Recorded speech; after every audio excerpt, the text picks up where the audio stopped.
വലിയ ഞെട്ടലുണ്ടാക്കുന്നൊരു സംഭവമാണ്. മാത്രമല്ല വലിയ വിഷമം. ആശുപത്രി കിടക്കയിൽ ശാരീരികമായി അനുഭവിക്കുന്ന വേദനയേക്കാൾ വലിയ വേദനയായിരിക്കാം ഷമി മകനാണ് ഇത് ചെയ്തതെന്ന് അറിഞ്ഞപ്പോൾ, ഇത് പറഞ്ഞപ്പോൾ ഇത് അനുഭവിക്കുന്നതെന്നുള്ള കാര്യത്തിലും നമുക്ക് തർക്കമില്ല. ഇപ്പം അതിനുശേഷം ഇപ്പം ഈ ആരോഗ്യാവസ്ഥയൊക്കെ ബെറ്റർ ആയിട്ടുണ്ട്.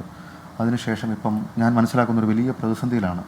കാരണം എങ്ങോട്ട് പോകണം എന്നറിയില്ല. അതായത് ഈ പ്രേക്ഷകരോടായിട്ടൊക്കെ ഞാൻ പറയുകയാണ്, നമ്മളുടെ ആരുടെയും ജീവിതത്തിൽ ഇത്രയും വലിയ സംഭവവികാസങ്ങളൊക്കെ അപ്രതീക്ഷിതമായി ഉണ്ടാകാം. ഈ അബ്ദുൾ റഹീം ഇപ്പോൾ അനുഭവിക്കുന്നൊരു പ്രശ്നം, ഈ ഷമി ഇന്ന് ഡിസ്ചാർജ് ആവുകയാണ് ഗോകുലം ആശുപത്രിയിൽ നിന്ന്. എങ്ങോട്ടേക്ക് പോകണം? പെരുമലയിലെ ആ വീട്ടിലേക്ക് പോകാൻ മാനസികമായിട്ട് ഒരിക്കലും കഴിയില്ല. പിന്നെ എങ്ങോട്ടേക്ക് പോകണം? ബന്ധുക്കൾ ഒരു തരത്തിലും സഹായിക്കുന്നില്ല എന്നാണ് ഞാൻ മനസ്സിലാക്കുന്നത്. ബന്ധുക്കൾ സഹായിക്കുന്നില്ല. എൻ്റെ പാങ്ങോട്ട് കുടുംബക്കാർ അവരുടെ മാനസികം മനസ്സിലാവും. അതെ, നഷ്ടപ്പെട്ടു. എൻ്റെ ഉമ്മ, എൻ്റെ സഹോദരൻ, ജ്യേഷ്ഠത്തി, എൻ്റെ മോൻ, അതൊന്നും ഒരിക്കലും അവരെ കൊണ്ട് ഉൾക്കൊള്ളാൻ പറ്റുന്നതല്ല, അവരെ കൊണ്ട് താങ്ങാൻ പറ്റുന്നതുമല്ല. അപ്പോൾ അങ്ങോട്ട് എനിക്ക് കൊണ്ടുപോകാൻ എനിക്ക് സ്ഥലമില്ല, ഒന്നുമില്ല. എനിക്ക് ആകെയുള്ളത് എൻ്റെ ഈ ഭൂമി, ഈ സ്ഥലം മാത്രമേ ഉള്ളൂ. അങ്ങോട്ടിപ്പോൾ ഈ കണ്ടീഷനിൽ കൊണ്ടുപോകാനും പറ്റത്തില്ല. ഈ അവരോട് സംസാരിച്ചിരുന്നു അവിടെ നാട്ടിലേക്ക് മടങ്ങിയെത്തിയതിന് ശേഷം, ഈ സംഭവങ്ങൾക്ക് ശേഷം റഹീം സംസാരിച്ചിരുന്നു അവരോട്?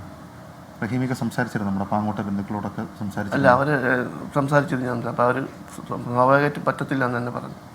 ഉൾക്കൊള്ളാൻ പറ്റൂല. അല്ല, അത് മാനുഷികമാണ്. കാരണം അവരുടെ ബന്ധുക്കളാണ്.